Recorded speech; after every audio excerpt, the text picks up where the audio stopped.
Hello, and welcome to another episode of the Sparring Partners podcast. My name is Coby McKinley, and as uh, as sometimes happens, I am alone this week. Um, yeah, just the way the fortunes have turned. We'll be back Wednesday for another uh, partners based episode. But yeah, this week will probably be a little bit shorter. May or may not. You may get to the end and go, "Whoa, all right, droned on a little bit too long," but maybe that'll happen. Maybe that won't. I don't know. Only time will tell. It's a live show. We're live right now on YouTube, typically on Friday nights. But I think we're gonna try and get back to our roots.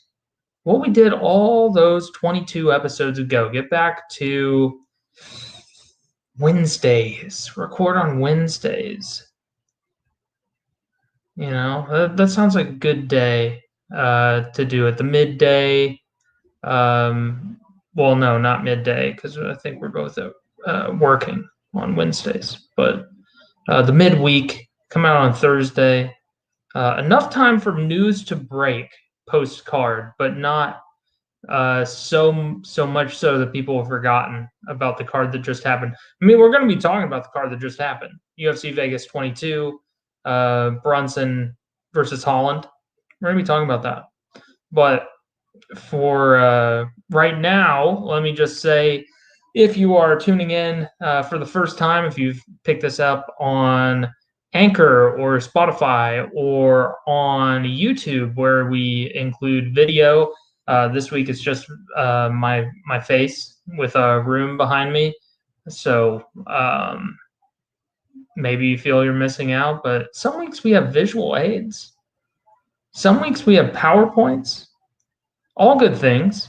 So yeah, if you want to check us out on YouTube, please subscribe and like and all that good stuff. And as always, we are working in collaboration with fightfreaks.co. That is the website that I do predictions on, and the site owner, Evan Montgomery, does some pretty dang good main card predictions of his own. As I've mentioned the past couple weeks, I'll be moving on to Bellator, which I'm very excited about. I think Bellator is really going to be doing some big things here in the future. That featherweight Grand Prix is dope. That light heavyweight Grand Prix is dope. I'm very excited about their move to Showtime and all that good stuff. I really cannot wait. But this week we're going to be talking about UFC Vegas 22, Kevin Holland, Derek Brunson, and taking a look at a few of those fights that were on that card. Some of the more notable finishes, some of the people that maybe you should keep your eye on.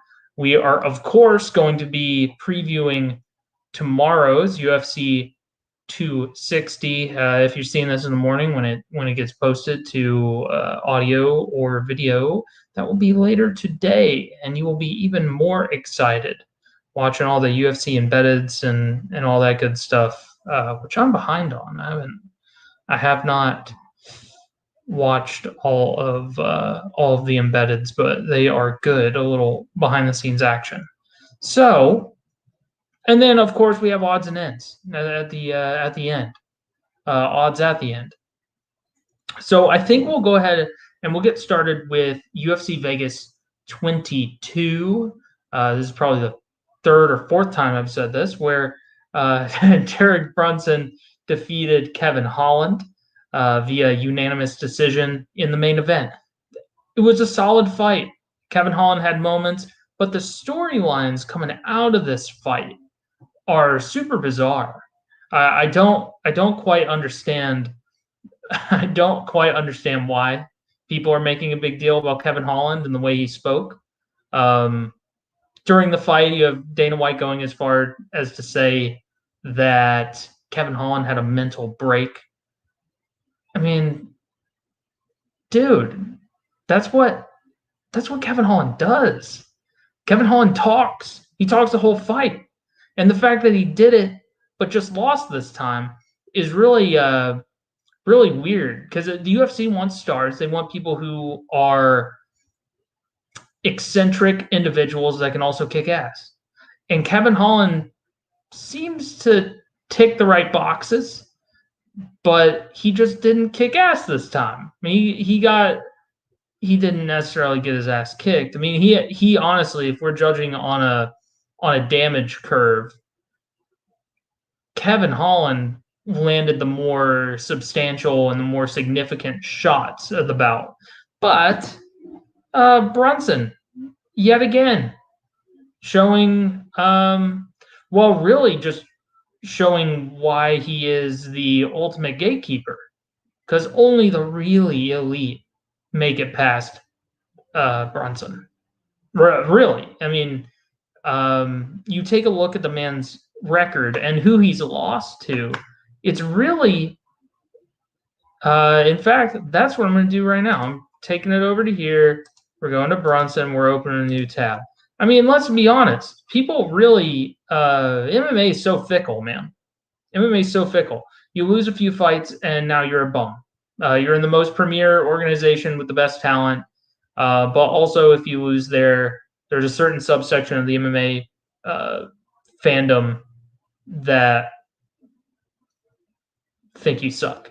It's an unkind sport in more ways than one. But yeah, man. I mean, look at who he's lost. So right now, Kevin Holland's on a 4-fight win streak, which include Elias Theodoro, Ian Heinisch, Edmund Shabazian, and Kevin Holland. The two most recent ones were really peak Brunson gatekeeper status. Really, like, yeah, I mean, we knew you were a gatekeeper before, but like, can you handle these couple young bucks? And he did. And he used veteran savvy and wrestling, just plain old wrestling and ground control, which some people may not like. Those of us in the MMA sphere that likes a little bit more visceral action, a little bit more of a visceral ending in the form of a KO or submission, finish in general, may not have liked it. But I thought it was great. I thought it was, as I said, an expression of veteranship and an expression of knowing how to win and knowing how to win at the top level, which if Brunson, I mean, how many fights has Brunson had in the UFC? I mean, I'm not gonna count him, but he's been in the UFC since 2012. He's been under at least the Strikeforce banner since 2011. He first fought Jeremy Hamlin, MMA Hardcore's. Actually, I don't know who that is. Jeremy Hamlin. Actually? Now that I'm looking, Jeremy Hamlin. He's 9-2, and he last fought in 2012. Okay, so that was Brunson's first fight in Strikeforce. And so now, all these years later, he's on a 4-fight win streak at 37 years old. And immediately following the bout, he said he wants top guys. And I agree. You've won 4 in a row. Clearly, you need a step up in competition beyond gatekeeper status. Yeah, you need something to push yourself further. And again, at 37 years old, there's not a lot of time left on the clock. So if you're going to move, you need to move now. And so I totally get why he would be pushing for something a little bit more substantial coming up. I really would look for him to fight. You know, we have that 4-man tourney. We've got Till versus Vettori, and we've got Whitaker taking on Gastelum. Gastelum fills in for an injured Paulo Costa. I would imagine, actually, I wouldn't hate to see, if Paulo Costa can come back pretty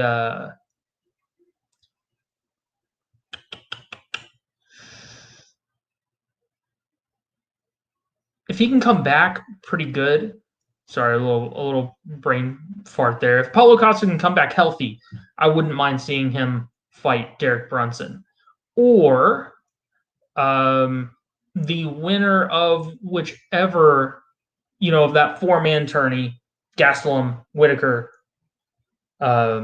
Vittori, Till, whoever doesn't get the title shot out of the winners of those two bouts, maybe a Brunson. Because, at 37, you really, now is the time, especially looking as good as he's looked, that if you're gonna jump to that next level and try and make, what may or may not amount to a final run towards gold, now's the time to do it.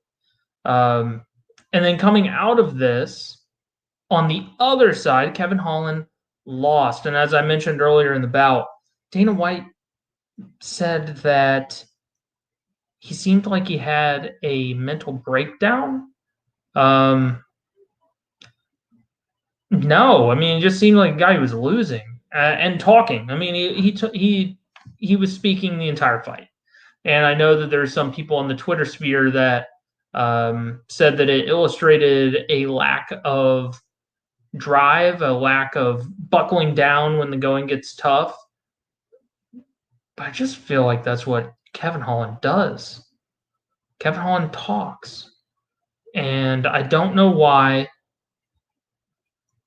all of a sudden when a guy loses a gimmick. Actually it's time and time again this happens. We have a guy like McGregor. McGregor got to where he was, A, because he could fight, but B, because he could talk. He could talk really, really well. And when he won, the whole world loved him because they're like, wow, there's this guy, he talks, but he backs it up. He talks, but he backs it up.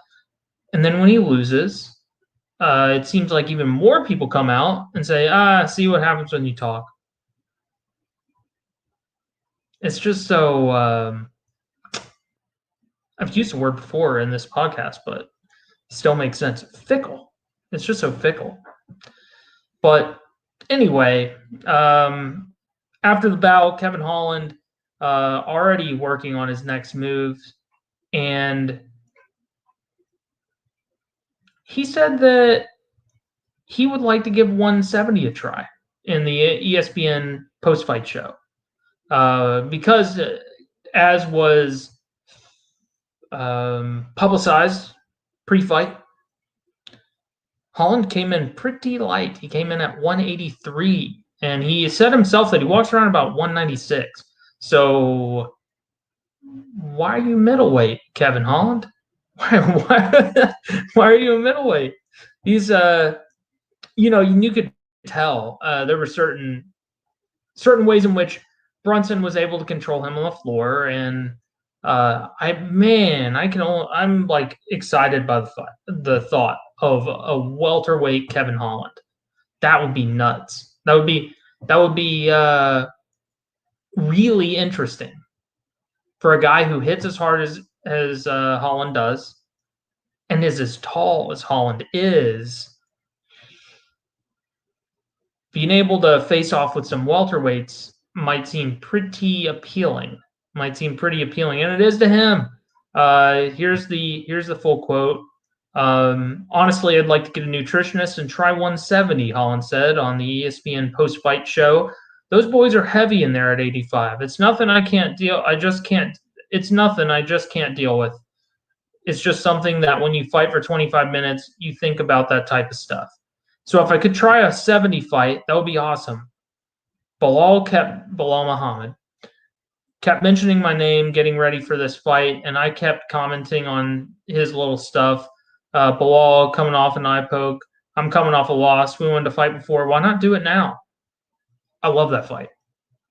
By the way, on the record, I love that fight.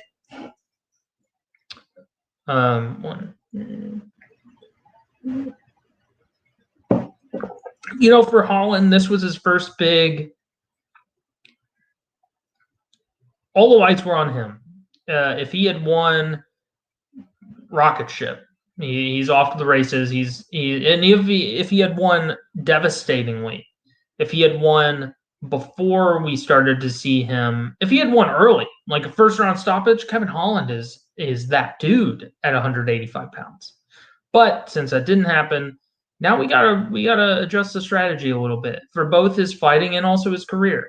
So one way to reinvent yourself is, hey man, how about I become a welterweight? Because I'm already walking around pretty light. 196 for a middleweight is pretty dang light. You even have some lightweights that maybe pre IV like ban nowadays because of USADA you can't rehydrate with an IV, but before that was a rule, you did have, and you probably still have, some lightweights that cut from around there. Not the water cup portion, but like they start camp around that weight. So yeah, man, Kevin Holland head to 170. That would be dope. Because here's the thing, I'm not a huge fan of massive weight cuts, but I'm also not a fan of fighters being undersized for the hell of it. If everyone fought near their natural weight, it wouldn't be necessarily an issue, but the reality of the situation is that no one does. So yeah, go to 170. There's a lot of cool matchups there. There's still matchups at 185. I mean, let's be real. Kevin Holland is not necessarily out of being able to fight names at middleweight. It's just he's going to have to find a recent loser at middleweight, and there's about to be two out of that middleweight 4-man turning.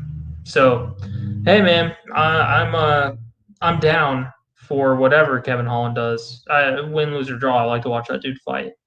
So let's move on to the rest of the card. Some notable wins. Max Griffin starching Kenan Song, man. That was a really great win for Max Griffin, and that brings his record. He has won 2 straight, 2 stoppages. That's good, man. And at 35, he had a real. Actually, is this the first time? This is the first time he has won 2 consecutively in the UFC. So at 35. Maybe things are clicking for him. Maybe he's feeling better than he's ever felt. But who knows? A couple other notable wins. Adrian Yanez picks up his 2nd win inside the UFC. He is really one to watch at bantamweight. I love the way he boxes, the way he moves. I know there was a group of friends I was watching the fights with that was like, "Is this mini Masvidal?" And the way he moves, kinda. He's a little bit more technical, I would call it. A little bit more defensively mindful is what I would say. But yeah. Yanez is dope. Yanez is really good, and he got an awesome stoppage over Gustavo Lopez, a guy who I thought would ultimately push Yanez, and he did in some areas. He tagged Yanez a few times, but ultimately a stepping stone for a new young prospect at 135 pounds. Tai Tuivasa makes quick work. Yeah, man. I mean, it sucks for Harry Hunsucker, but damn, did not look like he belonged in the UFC, unfortunately. And unfortunately for Tai Tuivasa, what does a win over Harry Hunsucker do for you? That brings his winning streak to 2 in a row, 2 stoppages. But if I can inject a little pessimism into that, that's over Stefan Struve, who had a heart condition, and Harry Hunsucker, who took the fight on less than a week's notice. I think it was less than a week. So I mean, Tai Tuivasa, he needed to get while I sit here and I criticize, I'm just trying to inject a little pessimism, which does not come naturally to me. Tai Tuivasa needed a couple fights to get back on the rails. He needed to build the rails, get them back where they belong, and then get the train on those that he just got back together. Because he lost 3 straight. Once he made it up into that upper echelon of the division, he ultimately faltered. So it was a good win. It was a quick win, but it wasn't much of a fight. So I'm hoping they get him back in there pretty soon. Pretty soon. Grant Dawson with a win over Leonardo Santos. That's very impressive. He is the first man to defeat Leonardo Santos in the octagon. That was super impressive, and also a last-minute TKO, as last-minute as I've ever seen. I think the only later finish was Frankie Edgar over Cub Swanson, I think. Yeah.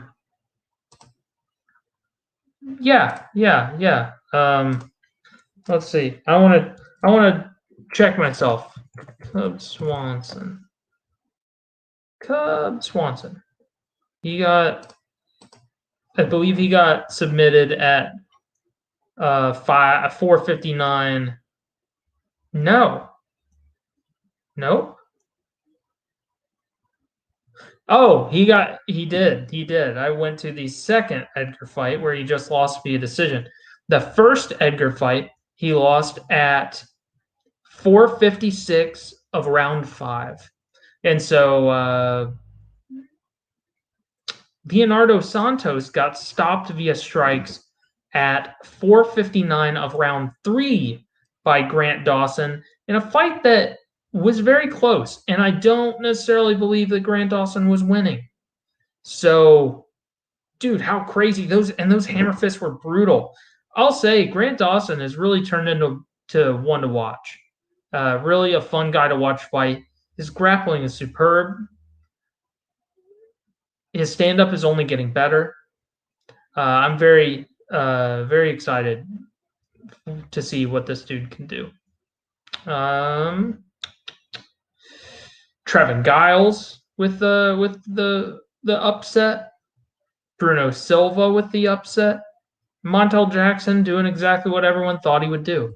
So that is UFC Vegas 22. And just to mix this up for 1 second. Let me pop a can. I'm gonna pop a can. Don't worry. A little bit of AHA seltzer water, raspberry acai.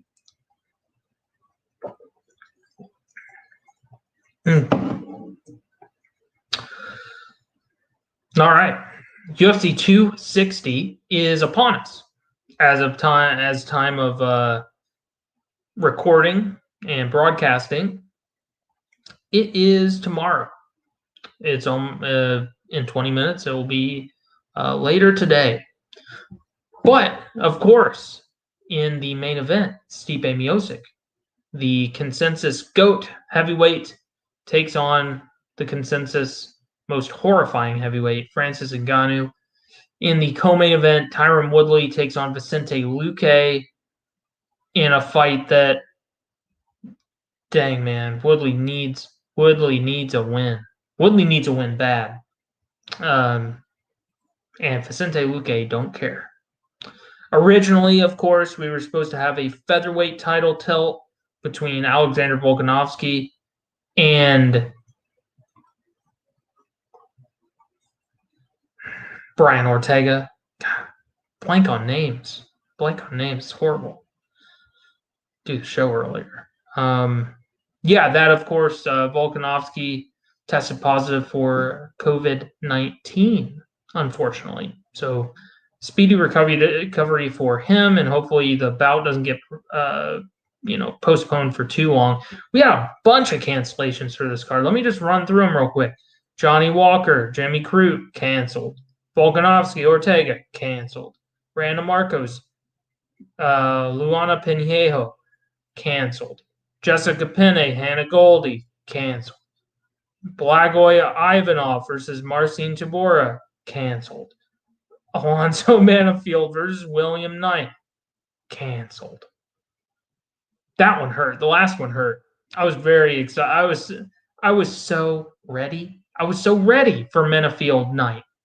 I was telling that's the second time that bout has been scrapped.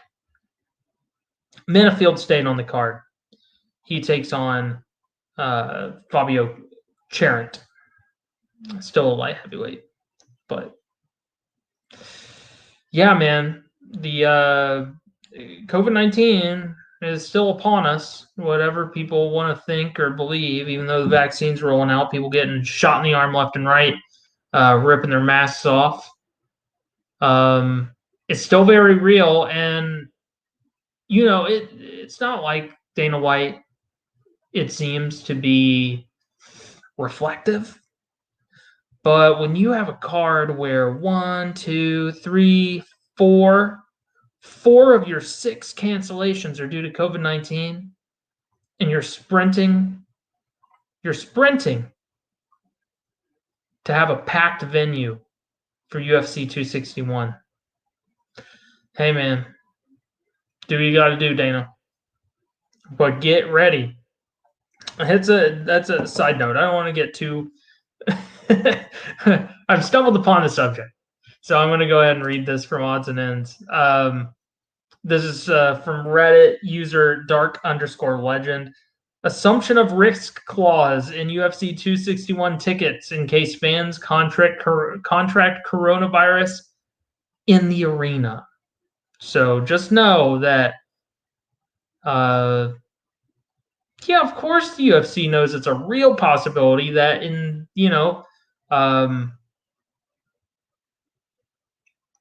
the audience possibly could be taking the fights home with them.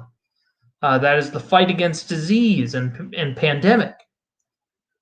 I mean, that's nuts. That's nuts. Like, if you have got to put in a clause, an assumption of risk clause for COVID-19 for your event to be a packed house, maybe you shouldn't have a packed house. Maybe you should just keep it at the Apex. It works great. You can hear the coaches, the commentators sometimes corner the fighters by accident. It's fantastic.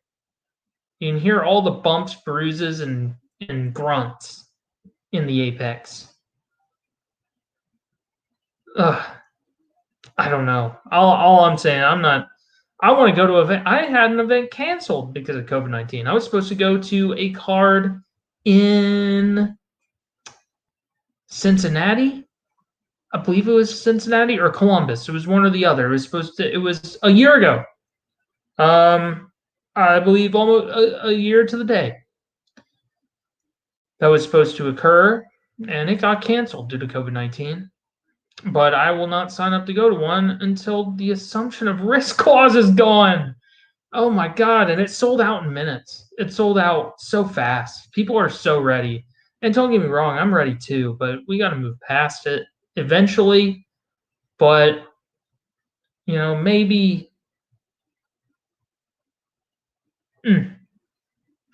not while there's an assumption of risk clause you have to sign to buy your tickets.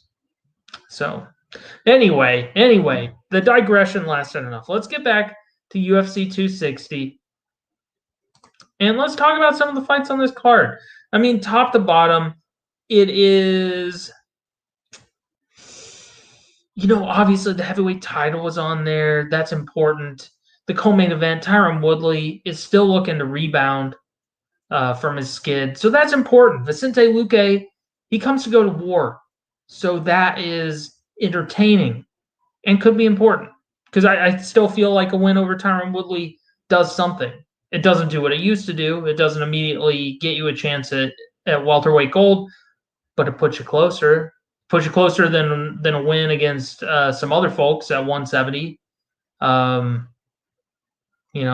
If Vicente Luque were matched up with Neil Magny, they'll be different than this. So, it is what it is. But yeah. Actually, let me take a look. Let me take a look at the current runs, maybe the last 3 or 4 bouts of these fellas. Yes. So after going unbeaten from 2014 to 2018, Woodley has not won a fight since 2018, losing to Kamaru Usman, Gilbert Burns, and Colby Covington. Most recently stopped. The previous 2 losses were decision losses. Vicente Luque, on the other hand, has won 2 straight. And he has won, oh my God, he has only lost a single bout since 2017. Since 2018. There we go. He lost to Leon Edwards and then went on a run of 6 straight. Then he lost to Stephen Thompson, and he has won 2 straight. So he is heading up, while Woodley has lost 3 straight. And Vicente Luque is a sneaky one because he is so prolific. I mean, the man has only, almost 30 fights. And he seems to be super mature in the way that he fights. Very relaxed, ready and willing to accept damage, and able to return it just as well. He's only 29. He's not even 30 yet. So I'm very curious. And he doesn't have that wrestling heavy style that Woodley's previous 3 opponents have had. So I'm wondering what kind of what kind of matchup we get here, because I doubt Vicente Luque is going to change his whole entire style just to try and put on a wall install takedown-a-thon that we've seen Woodley fall to recently. But hey, who knows? Maybe he will. Maybe he will.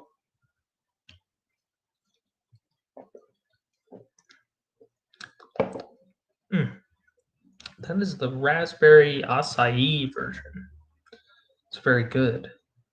Very, very good. Refreshing almost. I mean, it is refreshing. It's not almost refreshing, but also on the card, Thomas Omeda and Sean O'Malley. That's a pretty big one. You have former Gold Star prospect in Thomas Almeida taking on Sean O'Malley, who was also himself a Gold Star prospect before getting his leg kicked off by Marlon Vera and then not accepting that it happened. And then saying regrettable things on podcasts and on YouTube and just all over. Now, that's a really telling fight, actually, for both men.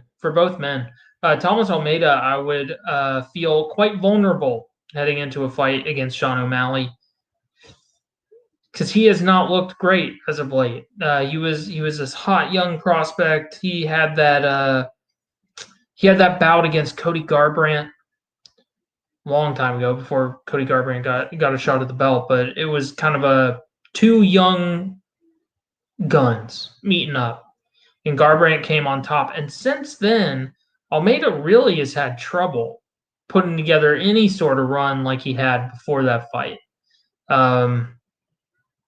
Now, Sean O'Malley, he has some stylistic things that I feel that Almeida could possibly capitalize on, and vice versa. I think that it's interesting stylistically, and it's interesting in terms of career trajectories. So I'm excited for that. Gillian Robertson, Miranda Maverick, they're back in action. They were originally scheduled to take each other on UFC 258, but ultimately was scratched due to an illness from not an illness from. She wasn't spreading it around. Gillian Robertson was ill. It was not COVID related. She just got sick. And that was scratched from UFC 258. And now they're back. Miranda Maverick, a young woman who UFC commentator John Anik said it is more than likely a future title holder. And she's only fought in the UFC a couple times. She once. So he's very confident in this young woman. She's only 23. Gillian Robertson is she's a little bit older, but still in terms of record, she hasn't had many more fights than Miranda Maverick. I think that's important to see which of those young ladies keep it moving up the ranks. Some other fights of note, of course, Alonzo Menifield's on the card. You're gonna tune in. Like I said earlier, I am heartbroken. I'm heartbroken that he is no longer fighting William Knight, but it is what it is. And Fabio Cherant steps in, who himself is a pretty solid talent. If you have not ever checked him out, he last fought at Titan FC 62, and then before that in CES. And what I liked most about his style was how relaxed he is. He really is comfortable using his hands. He just seems comfortable in the cage. And for someone who's 7-1, that's going to be very important. And let's hope for his sake that he can stay just as calm when he takes on Menifield, because Menifield is a tough customer. Jared Gooden taking on Khabib's cousin, Abubakar Nurmagomedov, who fights in a more, you have Umar, who doesn't really fight like Khabib. He's more of a striker. Abubakar, he fights like Khabib, except he's more susceptible to submissions. And so Jared Gooden may have to put his Brazilian Jiu-Jitsu brown belt to work, but we shall see. Modestas Bukauskas versus Mikhail Oleksiejczuk. I hope that's how you say it. Either way, Michael, just keep your eye out for the third fight in.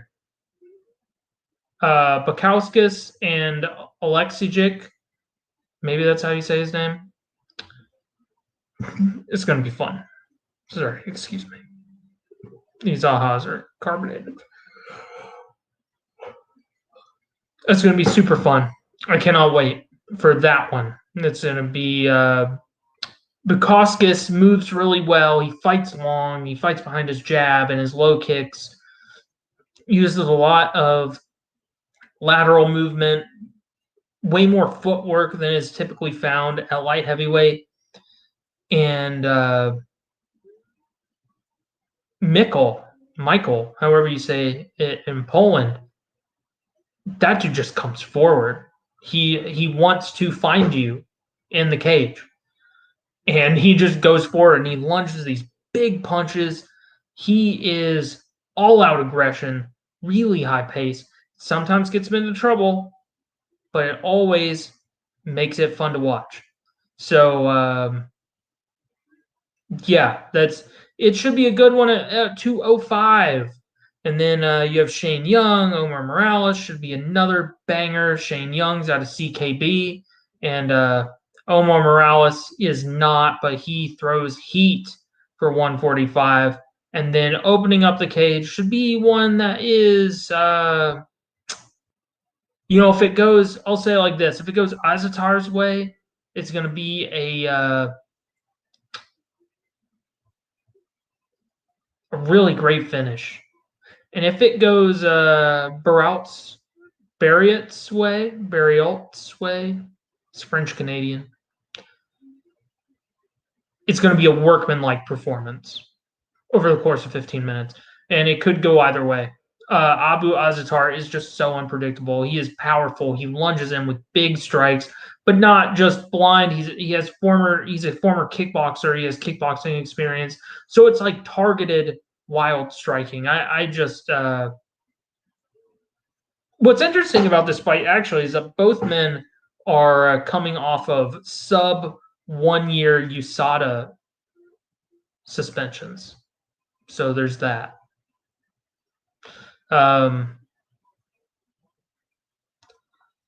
Now, what I want to talk about what the main event means.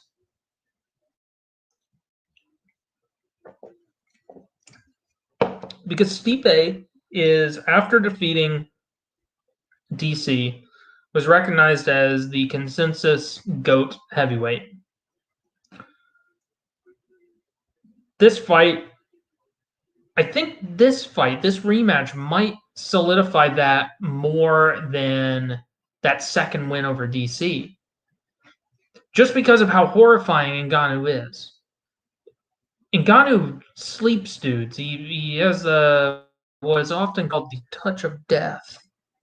He touches your chin with that high velocity fist, and you go to sleep. And a ton of heavyweights have.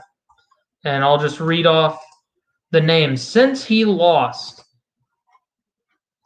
to Stipe Miocic, he then lost a decision to Derek Lewis, but no one talks about that. He has knocked out Curtis Blades. He then knocked out Cain Velasquez. He then knocked out Junior Dos Santos. He then knocked out Jairzinho Rozenstruik. So he KO'd Curtis Blades, 2 former champions, and then Rozenstruik in 20 seconds. Bro.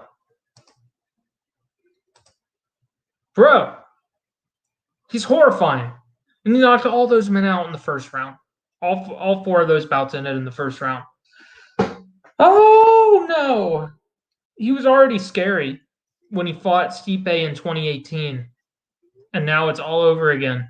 You got to think if you're Stipe, like, oh, man, can I get, like, some new blood? That's like the heavyweight curse, I'll tell you that. Rematches, the heavyweight curse. Yeah, because Stipe, he defended the belt against Overeem.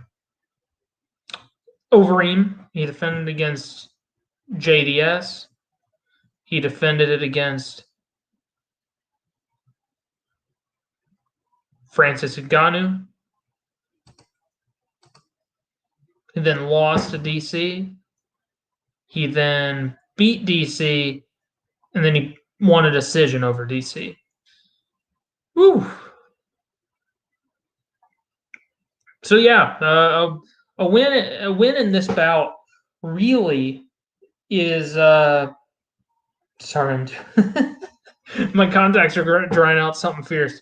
A win for Stipe further solidifies him as the greatest heavyweight of all time. And one question that keeps coming up in my mind: does he stick around for Jones, or does he retire? I could really see a world in which Stipe retires after this fight. Really.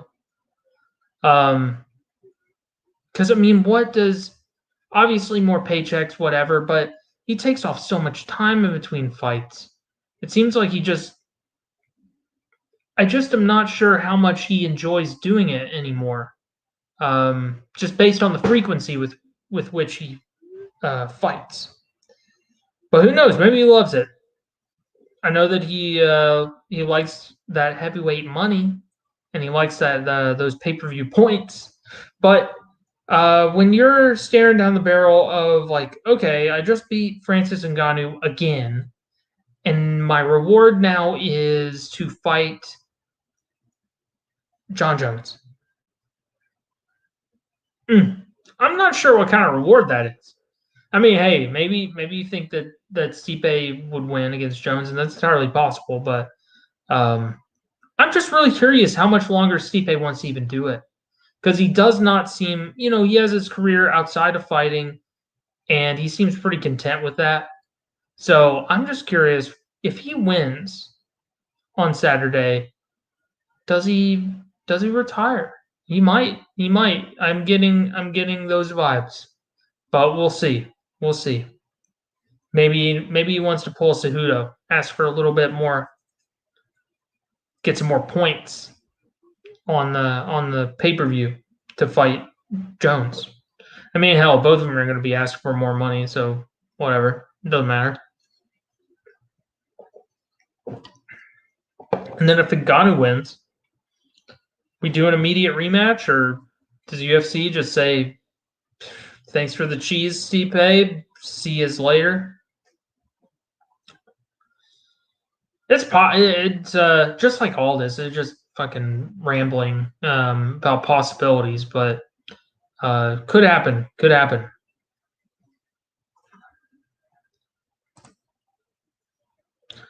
All right. I think that I'm going to do some odds and ends, and we're going to get out of here.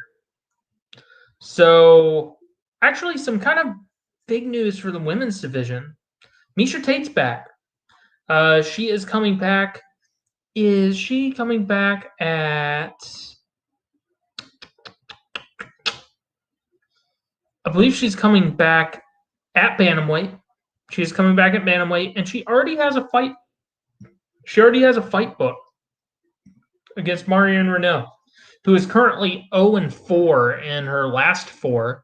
And her next bout, she stated pretty clearly, whichever last bout, whoever it was against, was going to be her retirement fight. So you have Miesha Tate coming back, and you have Marion Reneau heading out, which at 0-4 in your last 4, I mean, yeah, probably. Probably it should be. Probably you shouldn't do it again. But she's 43. She wants to do it one more time, brother. And Miesha Tate said, yeah, I'll help you with that. And so she's back. Former queen of Bantamweight, Miesha Tate is back. I am excited. She returns July 17th. I'm not sure it will mean much in the grand scheme. I think it'll mean something. I think it'll mean that I think she beats Marion Reneau. Beyond that, I'm just not sure. Has the women's bantamweight division, I believe it's been 5 years since Miesha Tate fought last. And in those 5 years, the game's changed quite a bit. But has the game changed much in the women's division? Has that 5 years been a radical development at 135 pounds for the women? Because if you look at the names, there's a lot of women at 135 that have been there a while. Some of which are of the class of women that Miesha Tate started in the UFC with. So I wonder what her success will be. She says she wants to do it because she loves to compete and she feels the itch and she feels like it's time. She feels like she wants to do it. So, hey, more power to her. I'm excited to see her back. I know some people may roll their eyes at yet another fighter ending a retirement, but hey, man, she's 34. It's time to do what you got to do when you want to do it.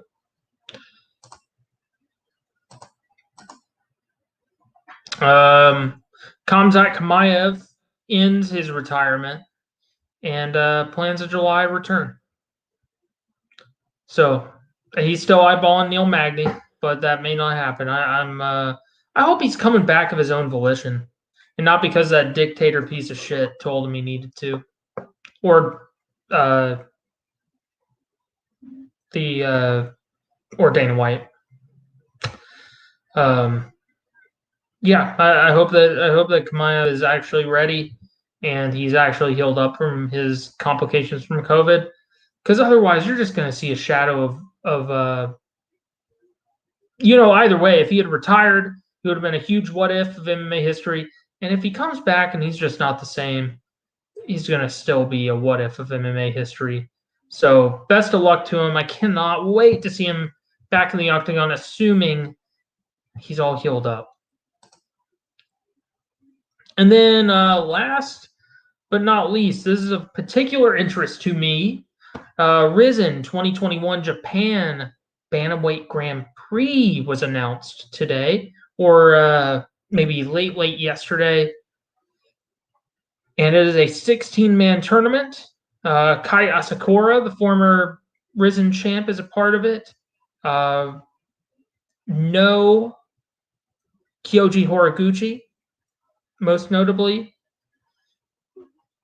But we've got some really, really great talent in these 16 fights, and I cannot wait. It's going to take place over 2 events, Rizin 28 and Rizin 29. That is what comes after 28. May 23rd and May 30th is the 2 dates for this. So it will begin. Sorry. It's not going to like complete by Rizin 29, but one half of the opening bracket will take place at Rizin 28. The other half will take place at Rizin 29, and we will continue for the rest of the year. We've got some really good names. If you are at all familiar with Japanese MMA, especially the Bantamweight class, we've got, of course, Kai Asakura. We've got Shuto Watanabe. We've got Koya Ito. We've got Kenta Takizawa taking on Imanari. Imanari's back in this? Yeah, I'm super down. We've got Shintaro Ishiwatari. Bro, if you've not seen his fight against Ogi Kubo, who is also in this Bantamweight tournament, do yourself a favor and look it up. Side note, Rizin posts all their fights the week after of an event. That was a confusingly said sentence. The week after each event, they post all the fights on their YouTube, their official YouTube. High def. There's no commentary sometimes. Sometimes it's only the Japanese commentary. Doesn't matter, though, because the action is great. So, if you have not watched Shintaro Ishiwatari throwdown with Ogi Kubo, you got to do it. It's a war. It's really fun. But I will say this. That's it for this week's Sparring Partners podcast. This was the 22nd episode done in collaboration with FightFreaks.co. Yeah, a little bit of a different episode. Good to mix it up. Hopefully we'll be back on Wednesday. In the meantime, if you like what you saw, please subscribe, comment down below if you've got any questions, comments, or concerns. I do not have any to air at the moment, so I will not post there, but feel free to do so. We'll see you guys next week. Like I said, hopefully Wednesday we will go live with the show. It will be posted on Thursday. If you are a listener, if you're a watcher, you can always find the live stream in the full episode playlist. That's where you can find all of our old episodes. Yeah, well, that is it for this week. Thank you for watching. Thank you for listening. My name is Coby McKinley, and we will see you later.